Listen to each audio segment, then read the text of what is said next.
Hello बच्चों, कैसे हैं आप सब लोग। स्वागत है आपका अपने लर्निंग फार्मेसी चैनल पे। तो जैसे कि आप सभी को पता है, हमने अपने चैनल पे रेलवे फार्मासिस्ट एग्जामिनेशन के लिए पूरी ही सीरीज़ चलाई हुई है, जहां पर हम बहुत सारे क्वेश्चंस आपसे कवर करने की कोशिश करते हैं। जो सारे ही क्वेश्चंस पिछले जितने भी साल हुए हैं उनमें आ चुके हैं रेलवे फार्मासिस्ट एग्जामिनेशन में। तो आज की भी इस वीडियो में हम कुछ ऐसे ही बहुत इंपॉर्टेंट क्वेश्चंस आपसे डिस्कस करेंगे और उनकी एक्सप्लेनेशन जो हम आपको समझाते हैं बच्चों, उस पर भी आपको ध्यान देना है। बहुत बार बहुत सारे क्वेश्चंस एक ही क्वेश्चन में से बन जाते हैं, तो इन चीज़ों का आप ध्यान रखिए। वीडियो को पूरा एंड तक देखें।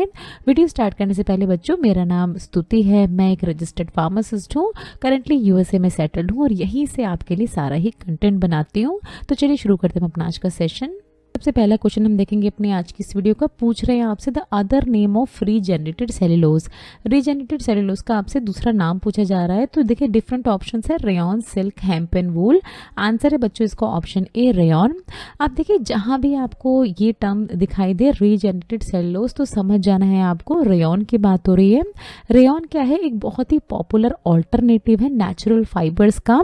नेचुरल फाइबर ऐसे फाइबर जो कि हमें डायरेक्टली प्रकृति से मिलते हैं, जैसे कॉटन की हम बात करें या सिल्क की अगर हम बात करें, तो देखिए जो प्योर कॉटन की चीज़ें होती हैं या प्योर सिल्क की जो क्लोथ्स होते हैं, जो कि हमें सिल्क वॉर्म से मिलता है, सिल्क जैसे कि आप सभी को पता है, तो काफ़ी ज़्यादा कॉस्टली होते हैं। तो जो क्लोथ इंडस्ट्रीज़ होती हैं वहाँ पर इस तरह के ऑल्टरनेटिव्स का इस्तेमाल किया जाता है ताकि कपड़े बनाए जा सकें और उनको एक रीज़नेबल प्राइस पे बेचा जा सके। तो इस तरह की चीज़ें आजकल बहुत है मार्केट में, मैन मेड जो फाइबर्स होते हैं उनसे बने हुए कपड़े।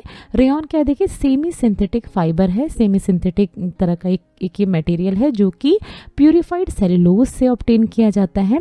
प्यूरिफाइड सेल्यूलोज की अगर हम बात करें तो इसको डिराइव किया जाता है वुड पल्प से। यानी वुड पल्प हमें कहाँ से मिलता है, ट्रीज से जो वुड होती हैं, जो हमारी लकड़ियाँ होती हैं, उसके पल्प से बनाया जाता है प्यूरिफाइड सेल्यूलोज।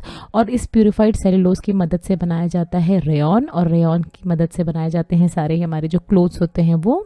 यहाँ देखिए ये कहाँ से ऑब्टेन किया जाता है, कॉटन लिंटर से। कॉटन लिंटर क्या होते हैं, जो कॉटन सीड्स होते हैं उनमें जो छोटे छोटे फाइबर्स होते हैं, छोटे छोटे रेशे होते हैं, उनकी मदद से भी बनाया जाता है प्यूरिफाइड सेल्यूलोज को। तो ये आंसर था बच्चों इस क्वेश्चन का option A, rayon. Next question देखिए, which of the following is not a silent feature of hospital pharmacy. Hospital pharmacy का एक साइलेंट फीचर इसमें से क्या नहीं है। Dispensing of narcotic product, supply of pharmaceutical drugs, supply and storage of ancillary product, या design of a new drug. तो बच्चों आंसर है इसका option D, designing of new drug नहीं करती है हॉस्पिटल फार्मेसी। जो भी न्यू ड्रग डिजाइनिंग होती है ये सारे रिसर्च टीम करती है, जहाँ पर कोई भी ड्रग अगर बननी है तो उस पर पूरी ही स्टडी की जाती है, पूरी स्टेप वाइज प्रोसेस फॉलो की जाती है, जो काम नहीं होता है हॉस्पिटल फार्मेसी का। बाकी जितनी भी आप चीज़ें देख रहे हैं, देखिए नार्कोटिक प्रोडक्ट को सेल करना, फार्मास्यूटिकल ड्रग्स को सेल करना, स्टोरेज एंड सप्लाई करना एंसिलरी प्रोडक्ट्स का। तो देखिए एंसिलरी प्रोडक्ट क्या होते हैं, अगर उनके बारे में हम बात करें तो ये जितनी भी हमारी बैंडेजेस आती हैं, जितने भी हमारे एडेसिव टेप्स आते हैं, रोल की जो हमारी पट्टियाँ आती हैं अगर हम बात करें, ये सारी चीज़ें होती हैं एंसिलरी मेडिकल प्रोडक्ट की कैटेगरी में।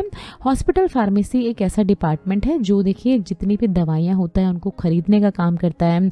उनको अगर डिस्पेंस करना है, किसी पर्सन को देना है, तो डॉक्टर की प्रिस्क्रिप्शन पे दवाइयों को डिस्पेंस किया जाता है जो पेशेंट्स होते हैं उनको। और अगर कभी कभी ज़रूरत पड़ती है तो कंपाउंडिंग, यानी दवाइयाँ यहीं पर फार्मेसी में ही कंपाउंड भी की जाती है, मतलब दो दवाइयों को मिला के एक बनाया जाता है और उसके बाद पेशेंट को दिया जाता है। तो ये सब करने का काम होता है हॉस्पिटल फार्मेसी का, जबकि डिज़ाइनिंग जैसी चीज़ बिल्कुल भी नहीं की जाती है हॉस्पिटल फार्मेसी में। नेक्स्ट देखिए, which of the following is not an adhesive plaster. इसमें से क्या एक एडेसिव प्लास्टर का एग्जाम्पल नहीं है। डिफरेंट ऑप्शंस दिए गए बच्चों आपको। आंसर है इसका option B, plaster of Paris. तो देखिए ये एडेसिव प्लास्टर नहीं है। बाकी जो आप देख रहे हैं belladonna and capsicum plaster and zinc oxide plaster, ये तीनों ही प्लास्टर्स हैं।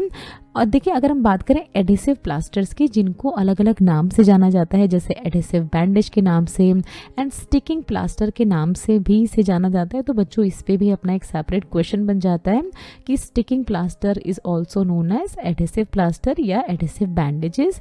तो ये ऐसे मेडिकल ड्रेसिंग्स होते हैं जिनको जो भी कट्स होते हैं, जो भी कहीं भी अगर चोट लगी है तो उन पे लगा लिया जाता है ताकि किसी तरह का इन्फेक्शन उसमें और ना हो जाए उस कट पे, और वो कट जो है धीरे धीरे हीलिंग हो जाए उसकी, तो इसके लिए यूज़ किए जाते हैं इस तरह के एडिसिव प्लास्टर। और देखिए अगर हम बात करें प्लास्टर्स की ही, इन एडिसिव प्लास्टर की, तो अलग अलग शेप्स, अलग अलग साइज़ में ये अवेलेबल होते हैं। जैसे स्ट्रिप्स की फॉर्म में होते हैं, नैरो एंड लॉन्ग पैड्स होते हैं, आपने देखा होगा इस तरह के चौड़े चौड़े पैड्स होते हैं जिनको वुंड या कट जो है उनके ऊपर लगाया जाता है। रोल मतलब जो पट्टियाँ होती हैं जिनको बिल्कुल घुमा के लगाया जाता है किसी भी कट के ऊपर। वाटर प्रूफ और वाटर रेजिस्टेंट भी प्लास्टर आते हैं जो कि पानी में अगर किसी भी तरह का पानी उनके ऊपर आ भी गया तो वो भीगेंगे नहीं, कट को ये भिगाएगा नहीं प्लास्टर। और हाइपो एलर्जिक प्लास्टर जो कि एलर्जिक स्किन जिनकी होती है उन पे अप्लाई किए जाते हैं इस तरह के प्लास्टर्स। प्लास्टर ऑफ पेरिस की अगर बात करें तो देखिए ये एक तरह का बिल्डिंग मटेरियल होता है, जो भी नए घर बनते हैं तो उनकी दीवारों पे लगाया जाता है इस तरह का प्लास्टर ऑफ पेरिस, जो कि किसका मिलके बना होता है, जिप्सम का मिलके बना होता है। जिप्सम का दूसरा नाम कैल्शियम सल्फेट डाइहाइड्रेट भी होता है। तो ये बिल्कुल ही अलग है, इसमें से बिल्कुल ही ऑड वन आउट है इन चारों में से ही। नेक्स्ट क्वेश्चन में आपसे पूछना है, देखिए pick the odd one from the following type of dressing. इन फॉलोइंग टाइप ऑफ ड्रेसिंग में क्या एक तरह का ऑड वन आउट है, एक तरह की चीज़। तो डिफरेंट ऑप्शन है बच्चों, आंसर इसका ऑप्शन ए सैनिटेशन, किसी भी तरह की ड्रेसिंग नहीं है। बाकी जो आप तीनों ही देख रहे हैं, एब्जॉर्बेंट, बैंडेज एंड प्रोटेक्टिव, तो ये तीनों ही ड्रेसिंग के ही एग्जाम्पल है, ड्रेसिंग के टाइप्स होते हैं। ड्रेसिंग जैसे कि हमने आपको बताया ऐसे मटेरियल्स होते हैं जिनको जो वुंड होता है, जो घाव होता है या कोई कट अगर लग गया तो उस पर अप्लाई किया जाता है, उस पर लगा दिया जाता है ताकि वो उसमें फर्दर इन्फेक्शन ना हो पाए, किसी बैक्टीरिया की एंट्री ना हो पाए और वो धीरे धीरे हील हो जाए वो कट या वो वुंड। वहीं अगर हम बात करें सैनिटेशन की, तो ये एक तरह का देखिए एक तरह की प्रैक्टिस होती है जिसके थ्रू क्लीनिनेस यानी जो साफ सफाई है या जो हाइजीन है या जो पब्लिक हेल्थ है, जैसे waste management and water treatment, इस तरह की चीज़ों को मेंटेन किया जाता है, इस तरह की चीज़ों को रेगुलेट किया जाता है सैनिटेशन के थ्रू। नेक्स्ट क्वेश्चन पूछ रहे हैं बच्चों, the national leprosy control program was launched in. ये क्वेश्चन थोड़ा सा ट्रिकी इसमें कुछ आने वाला है बच्चों, तो आपको ध्यान से सुनना है जो भी समझाया जा रहा है आपको। कब लॉन्च किया गया था नेशनल लेप्रोसी कंट्रोल प्रोग्राम, ये आपसे पूछ रहे हैं। तो पहले आंसर देख लेते हैं। आंसर इसका ऑप्शन ए 1954 टू 1955 के दौरान इस तरह का national leprosy control program launch किया गया था। अगर हम बात करें नेशनल लेप्रोसी इरेडिकेशन प्रोग्राम की, तो ये एक तरह की हेल्थ स्कीम है जो कि रिलीज की गई है ministry of health and family welfare के द्वारा, कि इंडिया में जितने भी लेप्रोसी के केस हैं उनको जड़ से ख़त्म कर दिया जाए। किसी भी तरह की लेप्रोसी की जो कंडीशन है वो कोई भी पर्सन जो है इंडिया में उसको ना हो। तो ये प्रोग्राम लॉन्च किया गया था हेल्थ स्कीम के द्वारा। कब लॉन्च किया गया था? सन 1983 में। अब ये किसकी बात कर रहे हैं? देखिए नेशनल लेप्रोसी इरेडिकेशन प्रोग्राम की बात कर रहे हैं। अगर हम बात करें नेशनल लेप्रोसी कंट्रोल प्रोग्राम की, तो ये देखिए ये लॉन्च किया गया था ईयर 1955 में। तो इन दोनों में आपको डिफरेंस पता होना चाहिए। Eradication program and control program बिल्कुल ही अलग अलग चीज़ें हैं। जहां पर कंट्रोल प्रोग्राम को लॉन्च किया गया था ईयर 1955 में और इरेडिकेशन प्रोग्राम को लॉन्च किया गया था ईयर 1983 में। नेक्स्ट क्वेश्चन पूछ रहे हैं, देखिए toxin induce muscular twitching and convulsion treated with. तो किस तरह से ट्रीट किए जाते हैं इस तरह की मस्कुलर ट्विंचिंग एंड कन्वर्जन, पूछ रहे हैं आपसे क्वेश्चन में। आंसर है बच्चों इसका ऑप्शन बी, डाइज़ेपाम से ट्रीट किए जाते हैं। अगर हम बात करें बच्चों मस्कुलर ट्विंचिंग की, तो ये एक ऐसी कंडीशन होती है जहाँ पर अगर हम हिंदी में बात करें तो जो हमारी मांसपेशियों में जकड़न होती है, सिकुड़ने लगती है मांसपेशियाँ, उनको उस कंडीशन को कहा जाता है muscular twitching is a minor involuntary contraction of muscle, जहाँ पर हमारे मसल पे हमारा कंट्रोल नहीं रहता है। अगर हम बात करें कन्वर्जन की, तो देखिए इसका दूसरा नाम सीजर्स भी है, जहाँ पर ये जो पर्सन होते हैं इनकी मसल बहुत ही जल्दी जल्दी कॉन्ट्रैक्ट और रिलैक्स होने लगती है, जिसकी वजह से पूरी ये जो बॉडी के अलग अलग पार्ट्स होते हैं वो इस तरह से शेक करने लगते हैं। तो इन तरह की दोनों ही तरह की कंडीशन यानी मस्कुलर ट्विंचिंग एंड कन्वर्जन जैसी कंडीशन में यूज़ की जाती है इस तरह की ड्रग डाइज़ेपाम। नेक्स्ट पूछ रहे हैं, देखिए serotonin syndrome is treated with. Serotonin syndrome को किससे ट्रीट किया जाता है, किस तरह की ड्रग से? तो आंसर है बच्चों इसका ऑप्शन डी, साइप्रोहेप्टाडिन से ट्रीट किया जाता है सेरोटोनिन सिंड्रोम को। अब देखिए ये साइप्रोहेप्टाडिन करता क्या है, जो सेरोटोनिन का प्रोडक्शन हो रहा है बॉडी में बहुत ही ज़्यादा अमाउंट में, उसके प्रोडक्शन को ब्लॉक कर देता है ताकि सेरोटोनिन का लेवल कम होने लगे बॉडी में। अगर हम इस सिंड्रोम की बात करें तो देखिए सेरोटोनिन सिंड्रोम एक पोटेंशियली लाइफ थ्रेटनिंग यानी जान जानलेवा मेडिकल कंडीशन होती है जहाँ पर बहुत ज़्यादा अमाउंट में सेरोटोनिन जमा होने लगता है बॉडी में। अब देखिए सेरोटोनिन बॉडी में पहुँचा कैसे, ये बहुत ज़्यादा जमा क्यों होने लगा बॉडी में। तो बहुत बार क्या होता है, मेडिकेशंस आपस में, या अगर हम 2 या 3 दवाइयाँ आपस में एक साथ ले रहे हैं तो आपस में बहुत बार होता है कि वो इंटरैक्ट कर गए हैं किसी तरह से, और उसकी वजह से सेरोटोनिन के लेवल को वो बॉडी में इंक्रीज़ कर रही हैं। बहुत बार होता है कि सेरोटोनिन जैसी जो मेडिकेशंस होती हैं वो डिप्रेशन के केस में भी बहुत बार दी जाती हैं, और इनकी अगर ओवरडोज ले ली गई है किसी भी पेशेंट के द्वारा तो भी इस तरह की सेरोटोनिन सिंड्रोम होने के चांसेस होते हैं। सब्सटेंस एब्यूज़ जैसे कि जो रिक्रिएशनल ड्रग होती हैं जिनमें एग्जांपल है कोकेन का, तो अगर इनकी ओवरडोज हो गई है, कोकेन किसी ने बहुत ज़्यादा ले ली है, तो ये भी सेरोटोनिन के लेवल को बॉडी में बहुत ज़्यादा इंक्रीज़ कर देती है और इसकी वजह से इस तरह की जानलेवा लाइफ थ्रेटनिंग कंडीशन हो सकती है। तो इसको ट्रीट करने के लिए दी जाती है साइप्रोहेप्टाडिन। नेक्स्ट पूछ रहे हैं, देखिए Sinemet is a combinational product containing carbidopa and levodopa in what ratio. यहाँ पर आपको देख रही है, देखिए सिनेमेट एक तरह का ये ब्रांड दिया गया है जिसमें पूछा जा रहा है आपसे कि कार्बिडोपा और लेवोडोपा किस रेशियो में प्रेजेंट है। तो यहाँ पर आपको दिख रहा है बच्चों, आंसर है इसका ऑप्शन ए, 1:10 के रेशियो में प्रेजेंट होते हैं कार्बिडोपा एंड लेवोडोपा, जहाँ पर कार्बिडोपा का आप अमाउंट देख रहे हैं 10 ग्राम्स और लेवोडोपा का आप देख रहे हैं 100 मिलीग्राम्स। तो इस रेशियो में ये अवेलेबल होती है।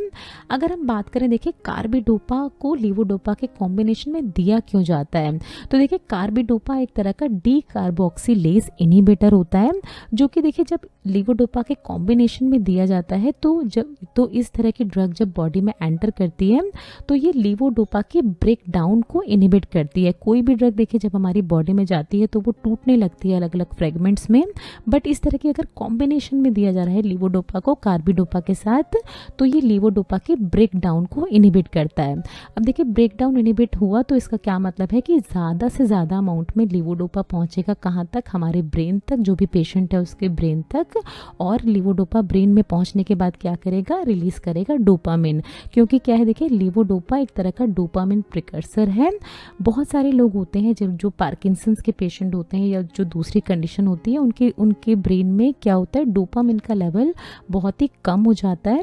तो इस तरह की मेडिकेशन, लेवोडोपा जैसी मेडिकेशन प्रिस्क्राइब की जाती है उन पर्सन को। अगर हम बात करें पार्किंसंस डिसीज़ की तो बहुत ज़्यादा चांस होता है कि जो एल्डर लोग होते हैं, जो थोड़े बुजुर्ग होते हैं, उनमें इस तरह की कंडीशन देखी जाती है जहां बॉडी इस तरह से देखिए बेंड हो जाती है, पोस्चर उनका ठीक नहीं रह पाता है, ट्रिमर्स आने लगते हैं उनके हाथों या पैरों को शेक होने लगते हैं। तो यहाँ पर ये क्यों हो रहा है, क्योंकि डोपामिन का लेवल काफ़ी कम है ब्रेन में। तो इस तरह की कॉम्बिनेशनल ड्रग्स दी जाती हैं ताकि डोपामिन का लेवल ब्रेन में जाके इंक्रीज हो पाए और इन तरह की कंडीशंस में आराम मिल पाए पर्सन को। नेक्स्ट पूछ रहे हैं आपसे, देखिए human anatomical waste should be disposed by. Human anatomical waste को किस मीन से डिस्पोज ऑफ किया जाता है, ये पूछ रहे हैं आपसे क्वेश्चन में। तो आंसर है इसका ऑप्शन बी, इंसिनरेशन के थ्रू डिस्पोज किए जाते हैं ह्यूमन एनाटॉमिकल वेस्ट। अगर हम बात करें, देखिए ह्यूमन एनाटॉमिकल वेस्ट क्या होते हैं, तो जब भी कोई सर्जरी वगैरह की जाती है किसी भी पेशेंट की, तो जो उसके बॉडी के पार्ट्स अगर अलग किए जाते हैं, जैसे बॉडी से कोई टिश्यू अलग किया गया है, स्किन को अलग किया गया है, ब्लड वेस्ट को अलग किया गया है बॉडी से, तो आप देखिए ये जो ऑर्गन्स या टिश्यूज़ हैं या बोन्स अगर अलग की गई हैं तो इनको ऐसे ही कहीं भी डस्टबिन में फेंक नहीं सकते हैं, क्योंकि इन्फेक्शन होने के चांस होते हैं दूसरे पर्सन जो होते हैं उनमें। तो दैट इज़ वाई इनको बहुत ही एक प्रॉपर वे में डिस्पोज ऑफ किया जाता है इंसिनरेशन प्रोसेस के थ्रू, जहाँ पर क्या किया जाता है, देखिए बर्न किया जाता है इन तरह के वेस्ट को हाई टेम्परेचर पे, ताकि ये जो है ये एशेज़ यानी राख में बदल जाए। यहाँ पर आप देख रहे हैं इस तरह के वेस्ट हैं, हाई टेम्परेचर बॉयलर की मदद से इसको बर्न किया गया है और फाइनली एशेस में ये कन्वर्ट हो गए हैं। ये जो पूरी प्रोसेस होती है इंसिनरेशन की, ये भी बहुत ही स्ट्रिक्ट गवर्नमेंट की गाइडलाइंस के अंडर की जाती हैं, जिससे कि जो पॉल्यूशन जैसी कंडीशन है वो भी ना हो पाए, क्योंकि देखिए यहाँ पर एशेस में तो कन्वर्ट हो गए बट जो गैस यहाँ से निकली वो पॉल्यूशन कॉज कर सकती है। तो गवर्नमेंट की गाइडलाइंस के अकॉर्डिंग ही ये सारी प्रोसेस भी कैरी आउट की जाती हैं। लास्ट क्वेश्चन हम देखेंगे अपने आज की इस वीडियो का। पूछ रहे हैं आपसे, the process and policy of reducing the amount of waste produce by a person और अ सोसाइटी इज कॉल्ड। तो उस प्रोसेस या पॉलिसी को क्या कहते हैं जिसके तहत जो भी वेस्ट प्रोड्यूस किया जा रहा है किसी पर्सन के द्वारा या किसी सोसाइटी के द्वारा, उसको रिड्यूस किया जाता है। तो देखिए डिफरेंट ऑप्शन है, आंसर है इसका ऑप्शन डी, मिनिमलाइजेशन की ये पॉलिसी या प्रोसेस होती है। अब देखिए ये हम अगर बहुत ही कॉमन भाषा में बात करें तो ये जो वेस्ट मैनेजमेंट का पूरा ही गोल होता है कि हमें वेस्ट को अच्छे से मैनेज करना है, कहीं भी हमें कोई भी कूड़ा नहीं फेंकना चाहिए, एक प्रॉपर वे में डिस्पोज ऑफ करनी चाहिए हर तरह की चीज़ें, चाहे वो रिसाइकलिंग के लिए हो, चाहे वो वेस्ट हो, चाहे वो कॉम्पोजिट हो। इसका पर्पस क्या होता है कि एनवायरनमेंट पे इसका इम्पैक्ट, सारी वेस्ट जो है इसका इम्पैक्ट कम से कम पड़े, नेचुरल रिसोर्सेज जो है उनको हम कंजर्व कर पाएँ, और जो सस्टेनेबल हमारी प्रैक्टिसेस हैं उनको हम कैरी आउट कर पाएँ। अगर हम बात करें देखिए वेस्ट मैनेजमेंट की, तो इसमें होता है वेस्ट रिडक्शन यानी मिनिमलाइजिंग वेस्ट जनरेशन, जितना भी वेस्ट प्रोडक्ट बनना है उसको कम से कम बन पाए, वो बहुत ज़्यादा एनवायरनमेंट पे उसका इम्पैक्ट ना हो पाए। रीयूज़ करना चीज़ों को जिनको हम रीयूज़ कर सकते हैं, जैसे कि हमें पता है कि प्लास्टिक बॉटल्स होती हैं उनको हम रीयूज़ कर सकते हैं, तो उनको बार बार ट्रैश करने की, फेंकने की ज़रूरत नहीं होती है। रिसाइकलिंग वाले जितने भी मटेरियल्स होते हैं, बहुत सारे कार्डबोर्ड होते हैं, बहुत सारी प्लास्टिक्स की चीज़ें होती हैं, तो उनको हम रिसाइकल करके फिर इस्तेमाल कर सकते हैं। रिकवरी हम कर सकते हैं बहुत सारी चीज़ों की, जिसकी मदद से हम एनर्जी और रिसोर्सेज को बचा सकते हैं। एंड अगर डिस्पोज करना ही है हमें चीज़ों की, जैसे कि अभी हमने बात की थी, ये कुछ हमारे रिलेटेड वीडियोस के लिंक है जिन पे क्लिक करके आप इनको देख सकते हैं। दोस्तों लर्निंग फार्मेसी पे आने के लिए और ये वीडियो देखने के लिए आपका बहुत बहुत शुक्रिया। मिलते हैं अगले वीडियो में।